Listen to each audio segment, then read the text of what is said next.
మీరు మీ అభిమాన shows and serials TV కన్నా ముందు ఈటీవీ విన్ యాప్లో చూడండి.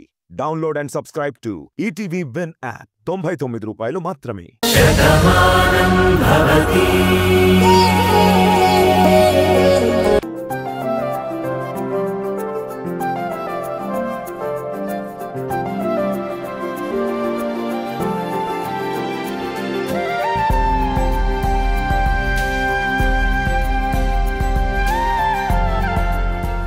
ఈ డ్రెస్ చాలా బాగుంది. పాపకేస్తే ఇంకా బాగుంటుంది.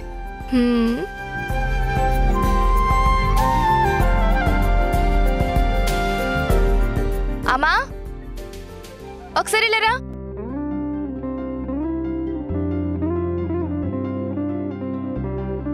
అమ్మా చూడు, ఈ బట్టలు ఎంత బాగున్నాయో కదా. ఏంటి సత్య, ఈ బట్టలు తెప్పించావేంటి? అదేంటమ్మా అలా అడుగుతున్నావు? మన ఇంట్లో ఉంది కదా రాధ కూతురు, తన కోసమే నేను తీసుకొచ్చాను. కలర్ ఎంత బాగుందో కదా. ఇవా చంటిదానికేస్తే ఎంత ముద్దుగా ఉంటుందో కదా. తన కూతురు అందంగా ఉందని రాధ కూడా ఎంతో మురిసిపోతుంది. ఏంటమ్మా నేను ఇలా మాట్లాడుతూ ఉంటే నువ్వేం మాట్లాడడం లేదేంటి? నీకు ఈ బట్టలు నచ్చలేదా? నువ్వు రాధా అంటున్నావు, కాని తనేమో రాధని కాను అని అనుమానంలో ఉంది. తను రాధా అని ఒప్పుకోనప్పుడు తను రాధా అవునో కాదో మనమెలా చెప్పగలం? అదేంటమ్మా అలా మాట్లాడుతావు?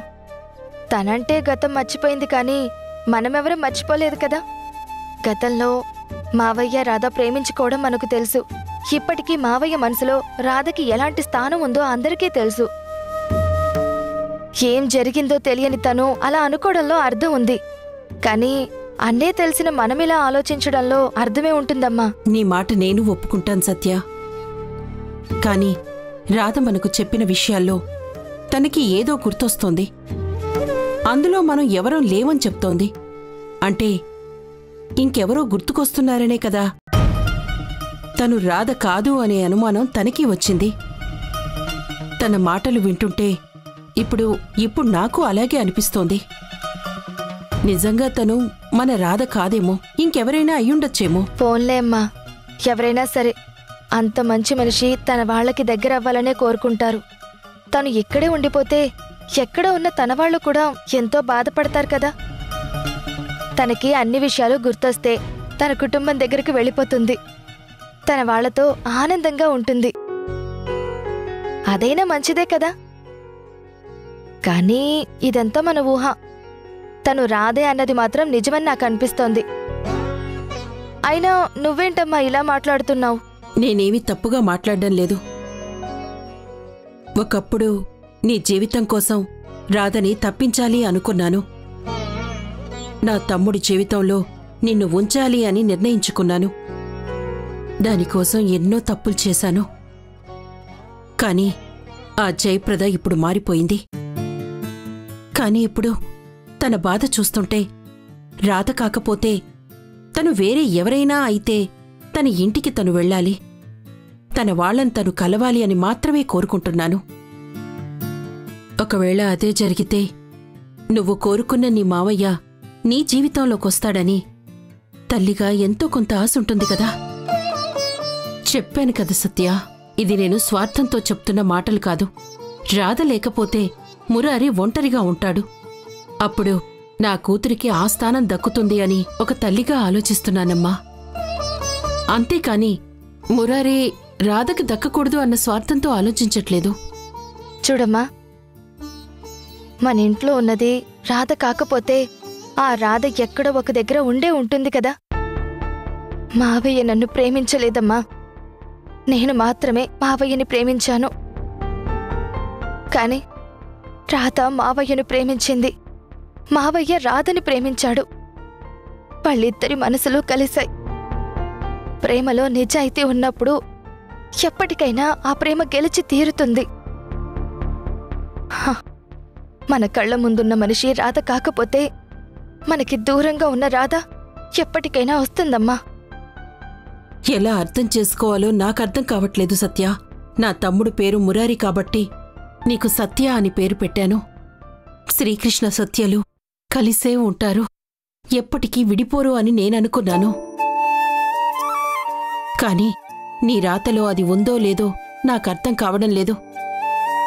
చిన్నప్పట్నుంచి మావయ్యే ఊపిరిగా బతికావు. మావయ్య నీ మనిషి అనుకున్నావు. మావయ్యతో నీ భవిష్యత్తు ఊహించుకున్నావు. అలాంటిది ఇప్పుడు నీ నోటితో నువ్వే మావయ్య నీవాడు కాదు అని చెప్తున్నావు. నీకు బాధగా అనిపించడం లేదా?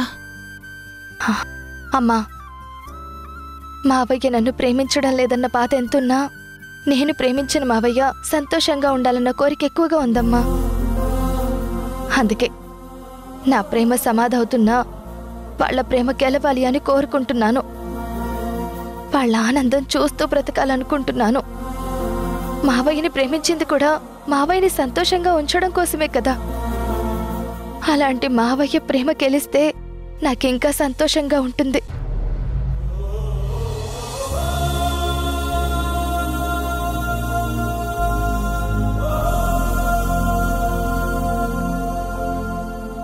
నీకున్న ఆలోచనలో కొంత నేను ఆలోచించినా ఇంత అనర్థం జరిగేది కాదేమో. ఏదైనా సరే నా బుద్ధే నాకు బుద్ధి చెప్పింది. నా తమ్ముడి ప్రేమే తనని కాపాడింది. నా కడుపున పుట్టినా నా బుద్ధి నీకు రానందుకు తల్లిగా ఇప్పుడు ఎంతో ఆనందంగా ఉంది.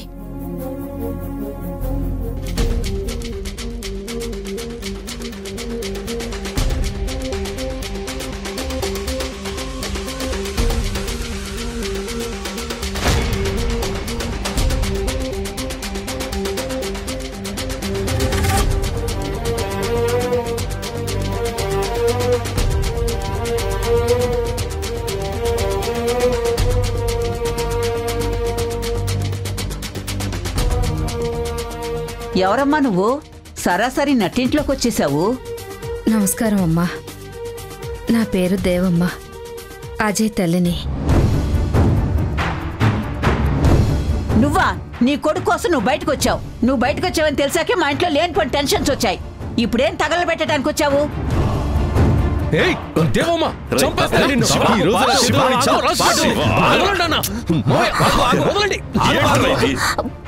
చంపేస్తాను. ఆగు.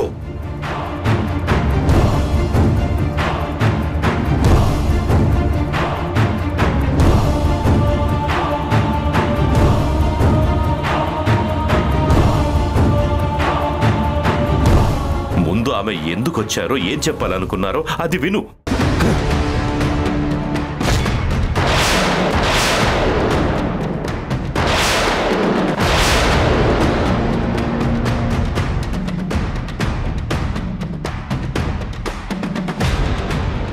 నేను పగతోనూ ప్రతీకారంతోనూ రాలేదమ్మా. నేను చేసిన తప్పుకి జైల్లో శిక్ష అనుభవించాను. నాలో మార్పు వచ్చింది. నా కొడుకు చేసిన తప్పుకి శిక్ష అనుభవించి బయటికొచ్చాడు.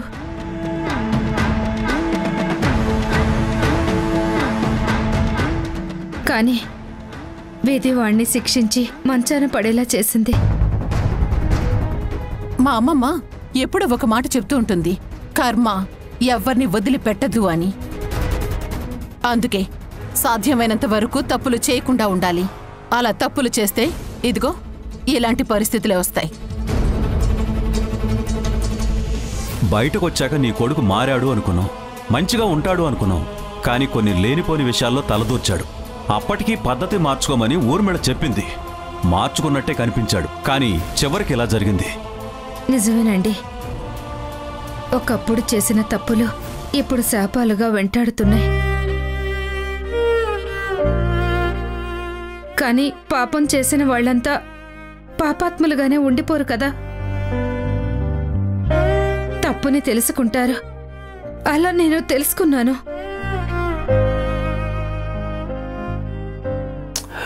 చూడమ్మా, మీ తప్పును మీరు తెలుసుకొని మారినందుకు మేమంతా ఇప్పుడు సంతోషిస్తున్నాం. కానీ బయటికి ఒకలా ఉండి మనసులో ఒకలా నటిస్తే మాత్రం వాళ్ళని ఎప్పుడూ ఎవరూ నమ్మరు.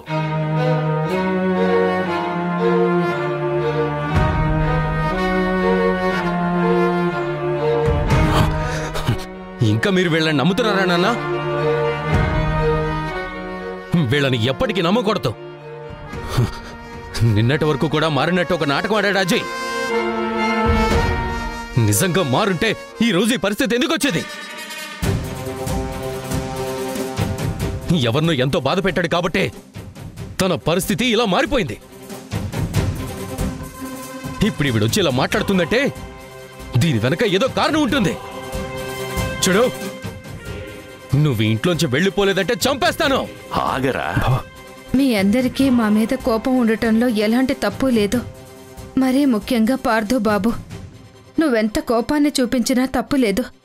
కానీ మిమ్మల్ని అందరినీ క్షమించమని అడుగుతున్నాను.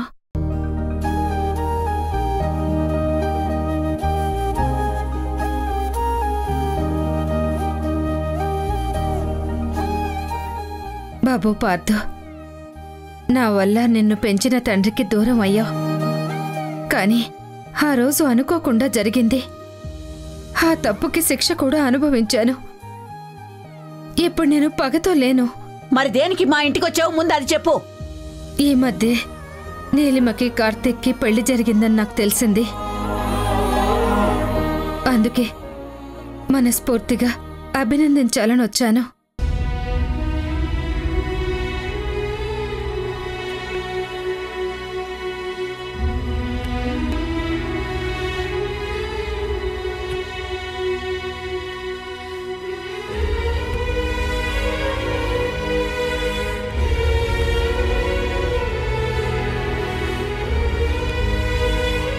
అదేంటి నీలిమ దేవమ్మను చూసి అంతలా భయపడుతుంది? ఈమె చూసి అంతలా భయపడాల్సిన అవసరమే ఉంది? చెప్పాను కదమ్మా, నేను మొత్తం గతాన్ని మర్చిపోయాను. మారిపోయావని నీ గురించి కూడా నేను విన్నాను. నువ్వే ఈ కుటుంబాన్ని బాగా చూసుకుంటున్నావని తెలుసుకున్నాను.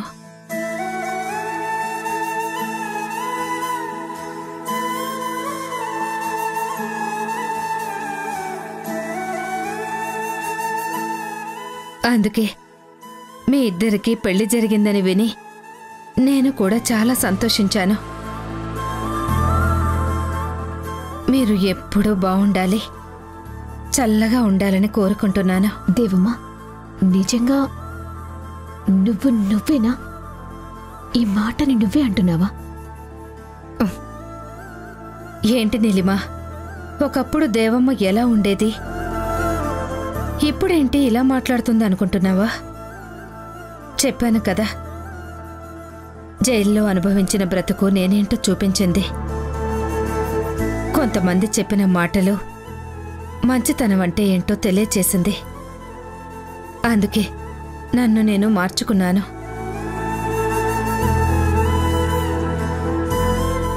నువ్వు కూడా ఈ ఇంట్లో అందరి గురించి ఆలోచిస్తున్నావని తెలుసుకున్నాక నిన్ను అభినందించకుండా ఉండలేకపోయాను. బాబు, మీరందరూ చల్లగా ఉండాలి, మీ ఇల్లు ఎప్పుడూ బాగుండాలి. మీరెప్పుడూ బాగుండాలని నా కొడుకు కూడా కోరుకున్నాడు. కానీ ఏమైందో, ఎవరి వల్ల ఏం గొడవ జరిగిందో తెలీదు. వాడు మాత్రం ఇప్పుడు మంచం మీద ఉన్నాడు.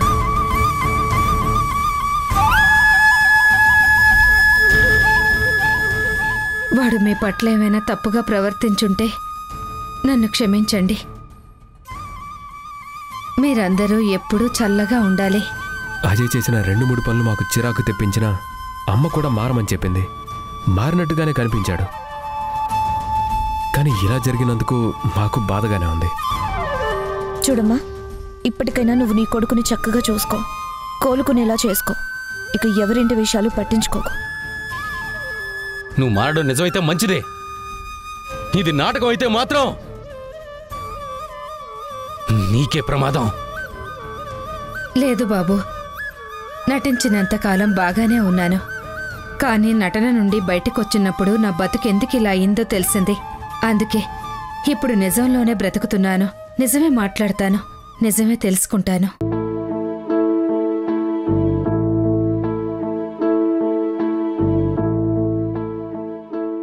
నా కొడుకు ఆ పరిస్థితికి కారణం కూడా తెలుసుకుంటాను. ఎవరి తప్పు అన్నది అప్పుడు నిర్ధారించుకుంటాను. వస్తాను.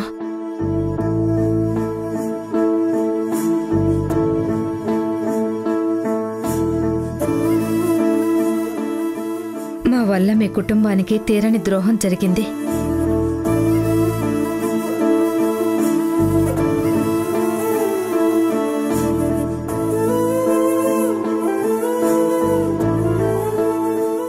కానీ మీ ఇంట్లో ఉన్న భాను వల్ల నాకు జీవితం అంటే ఏంటో తెలిసొచ్చింది. కానీ ఈరోజు ఆ తల్లి లేదు అని తెలిసినప్పుడు చాలా బాధగా ఉంది. ఒకప్పుడు మిమ్మల్ని బాధ పెట్టినందుకు నన్ను క్షమించండి. మరీ ముఖ్యంగా పార్దు బాబు, నేను చేసిన తప్పుకి అందరికంటే ఎక్కువగా నష్టపోయింది నువ్వు. తండ్రిలా పెంచిన వ్యక్తిని నువ్వు కోల్పోయావు. కృష్ణప్రసాద్ గారి ప్రాణం పోవడానికి కారకురాల్ని నేను. ఎంత శిక్ష అనుభవించినా నా మీద మీకు కోపం ఉంటుందనే విషయం నాకు తెలుసు. అందుకే మళ్ళీ మళ్ళీ చెప్తున్నాను, అది ఆ రోజు తెలియకుండా జరిగిన పొరపాటు. అందుకే ఈరోజు మనస్ఫూర్తిగా క్షమించమని అడుగుతున్నాను. దయచేసి మీరందరూ నన్ను క్షమించండి.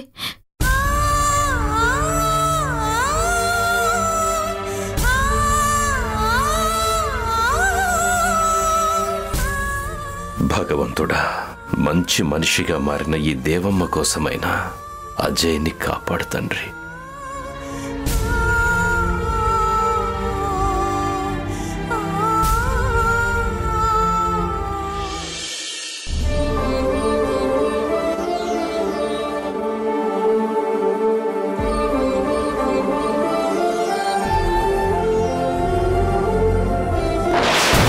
పాపని ఇక్కడ పడుకోబెట్టాను కదా, ఎవరు తీసుకెళ్లారు?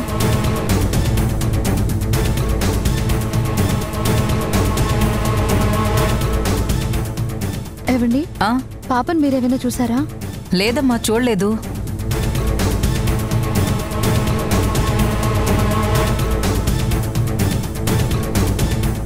జ్యోతి, పాపని ఏమైనా చూసావా? లేదమ్మగారు.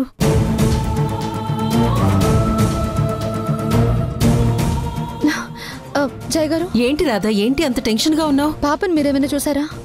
లేదు రాధా, చూడలేదు. అసలు పొద్దున్నుంచి నేను నీ గది వైపే రాలేదు. పడుకోనుంది కదా, లేచాక ఎత్తుకుందాం అనుకున్నాను. ఏమైంది? పాప కనిపించట్లేదండి. కనపడకపోవడం ఏంటి?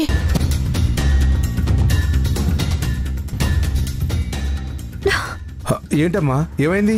పాప గదిలో లేదన్నయ్య. ఎవరు చూడలేదంటున్నారు. పాప ఎక్కడుందోనని చాలా భయంగా ఉంది. ఏంట్రాదా? పాప కనిపించట్లేదు. ఇక్కడ ఎక్కడ ఉండుంటుంది? లేదు, ఎవరు చూడలేదంటున్నారండి. పాప కనిపించట్లేదు. నాకెందుకు భయంగా ఉంది.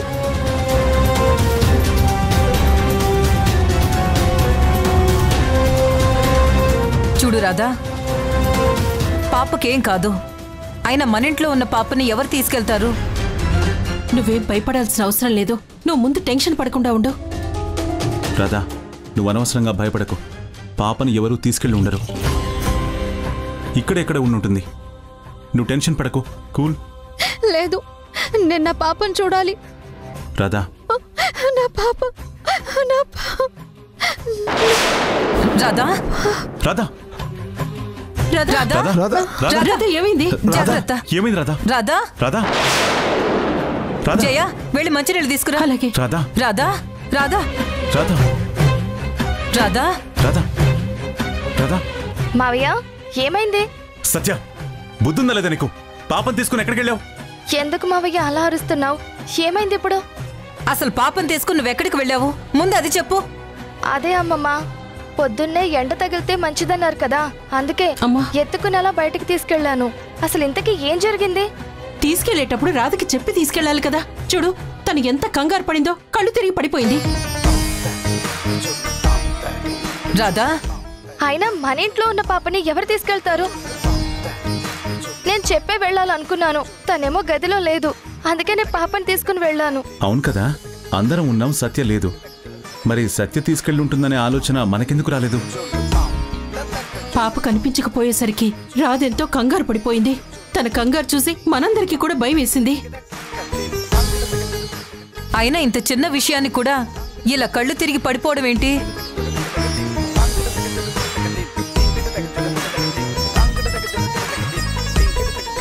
రాధా, అమ్మ రాధా, రాధా, రాధా, రాధా, రాధా.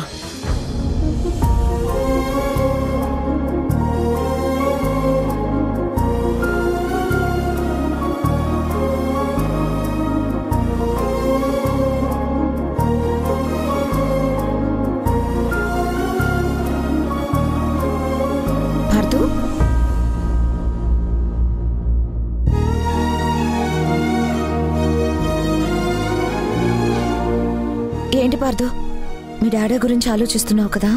అంతేకాదు, దేవమ్మ గురించి కూడా ఆలోచిస్తున్నాను. ఆ రోజు మా డాడా చనిపోవడానికి కారణం ఈ దేవమ్మ. తన మీద నాకు ఎప్పుడు కోపం ఉండేది. ఆవిడ వల్లే కదా నాకు జీవితాన్నిచ్చిన మనిషిని నేను జీవితాంతం బాగా చూసుకోవాలనుకున్నా చూసుకోలేని పరిస్థితి వచ్చింది. అలాంటి దేవమ్మ ఈరోజు ఇంటికొచ్చి క్షమాపణ అడగటం నాకు చాలా ఆశ్చర్యంగా ఉంది. దీన్ని ఎలా అర్థం చేసుకోవాలో కూడా తెలియడం లేదు. జీవితం అంటే అదే పార్దు. బామ్మ భగవద్గీతలోని కొన్ని శ్లోకాలను చదువుతూ అప్పుడప్పుడు వాటి అర్థం చెప్పేది. అందులో మరీ ముఖ్యంగా కాలం అన్నిటినీ మారుస్తుంది, ప్రతి ప్రశ్నకి కాలమే సమాధానం చెప్తుంది అని బామ్మ చెప్పిన మాటలు ఈరోజు కరెక్ట్గా సరిపోయాయి.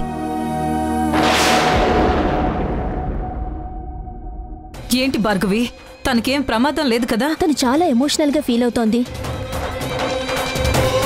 అది చాలా ప్రమాదం కూడా. ఒక్కోసారి ఆ ఎమోషన్ని తట్టుకోలేక గుండె మీద ప్రెషర్ కూడా పెరుగుతుంది. బీపీ అబ్నార్మల్గా మారిపోతుంది. పల్స్ పడిపోయే అవకాశం ఉంది. ప్రాణానికి కూడా ప్రమాదం ఉందన్నారు.